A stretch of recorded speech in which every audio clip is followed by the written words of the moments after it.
Hi everyone, I am Miss Aruna Raj Devarajoo and I am from University Tunku Abdul Rahman, Utah, Kampa Perak.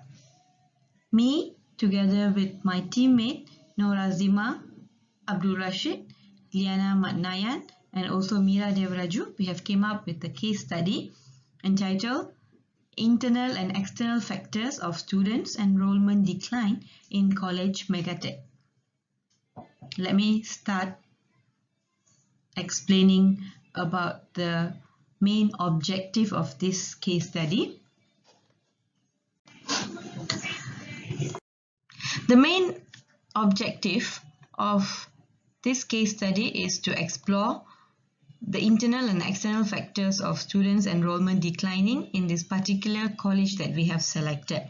Okay, this technical college, which has a reputation in the industry, especially in the field of electrical, electronic, mechatronics, engineering, and also information technology.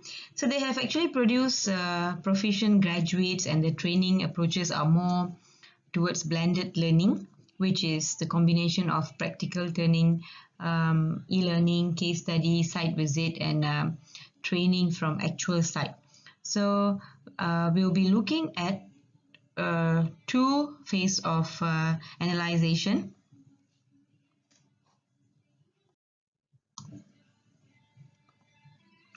Let's look at the company history, which is the history of College Megatech. It was actually established in November 1987, 30 years ago, by Mr. Sailanathan.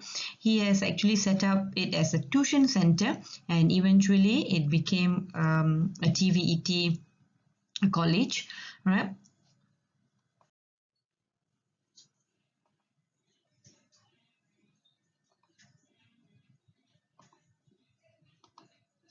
TVET in Malaysia, regarding the history of technical vocational education and training in Malaysia, it has been introduced back in 1897. However, the discussion on establishing education on skills has been conferred since 1890s. So early 19 government have actually formed a committee to review the requirements for technical and vocational education. Initially, before TVET, it was actually known as TVE, and suggests a few things to improve the quality of its training in this country. Besides government, there are several service providers of technical vocational education, which is quite famous in Malaysia, such as MARA. And the challenges faced by TVET and especially College Megatech. Number one, demand-supply disparity in between college and industry. Number two, education given for those who are not performing well in SPM. Number three, less likely participated by all ethnic. And number four, clear policy by the government needed. So let's look at this one by one in detail. To talk about demand-supply disparity in between college and industry, basically, the colleges as the service provider commonly not very successful in supplying sufficient employees, which in part contribute to unfilled employment vacancies in the industry. Besides that, education given for those who are not performing well in SPM. This is what actually in Malaysian parents' mind, which is this TVET is actually only for those who have not done well in SPM. So some students, they are quite reluctant to join TVET because of this mindset that appears among Malaysians. So people have this mentality as if it is completely unlike academic and not willing to guide the teenagers for technical vocational education training.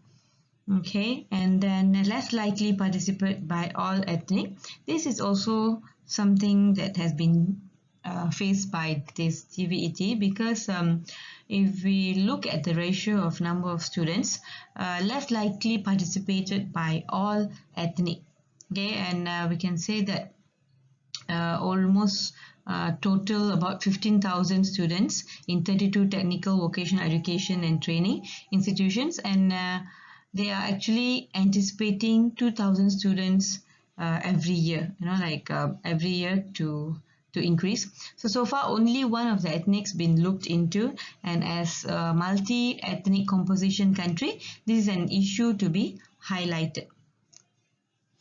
Malaysia stays uncertain about handling technical vocational education and training, since there is no single body in charge to control about this. So a clear policy by the government, doesn't matter whoever the government and new management or new government, but TVET needs a very clear policy, because some industrial company that involved in TVET, they are a bit confused if in case they have any issues or problem, or which policy that they should follow.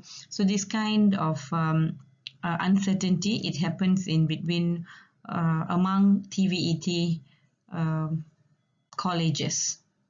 So these are the basic challenges, and these challenges is based on that particular college, which is Kolej Megatech.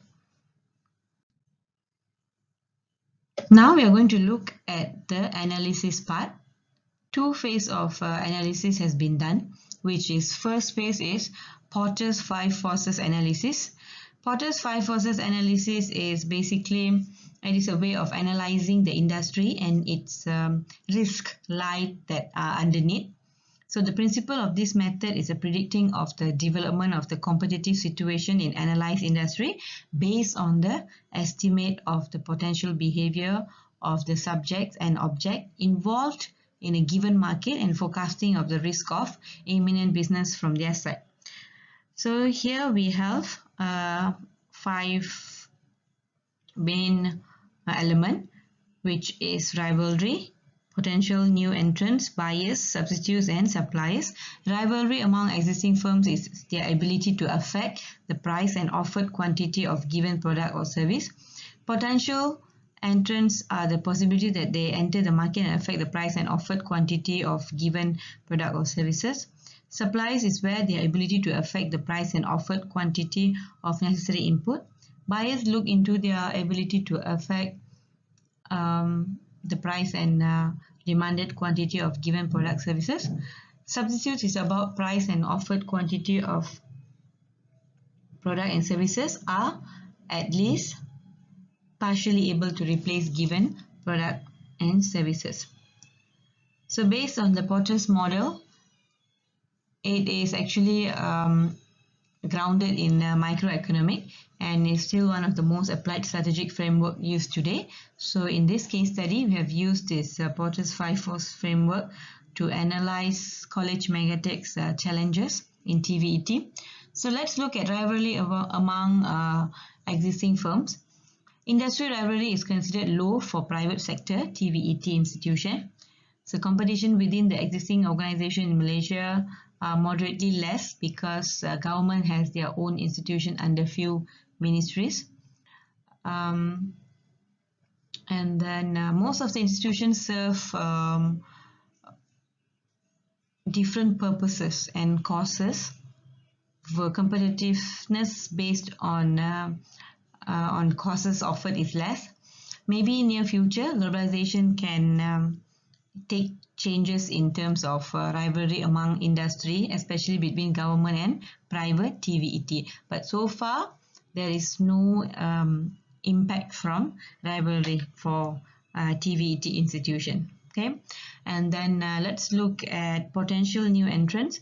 We can predict moderate potential new competitors, because threat of evolving regulations by new government will impact the fresh entrants. Although the business is open, but the existing unsolved issues like funding for students and government regulations might be a setback for the new entries. Most probably, if there are any new entrants who are willing to face the challenges, they have to offer lower fees compared to existing institutions and willing to face the barriers.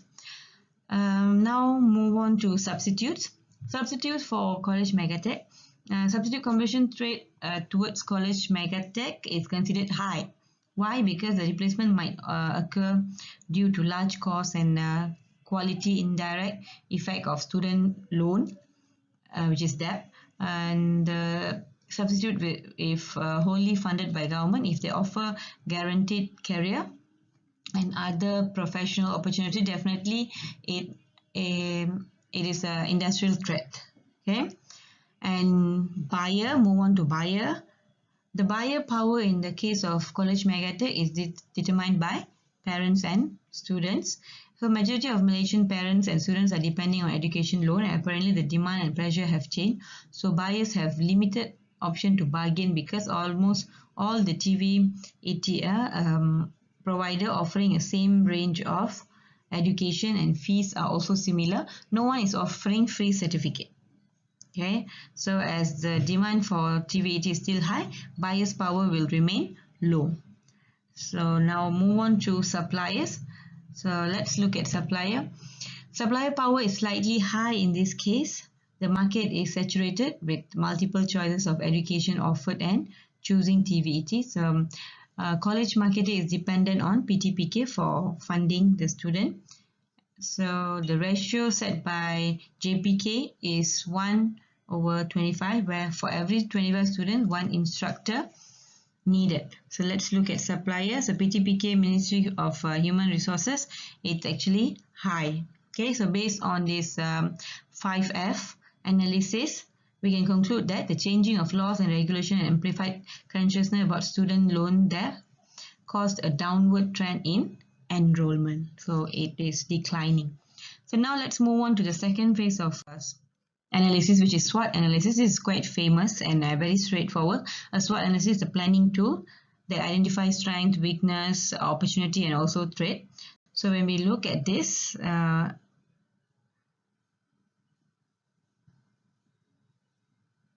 so here is the points given. First rank, very good reputation, fees are affordable, good location, experienced staff, and active partnership. Weakness, intake based on PTPK because it's like quota. And then quota system, teacher-student ratio must be 1 to 25, which means they have to wait until they have the number. Skill programs by level, okay.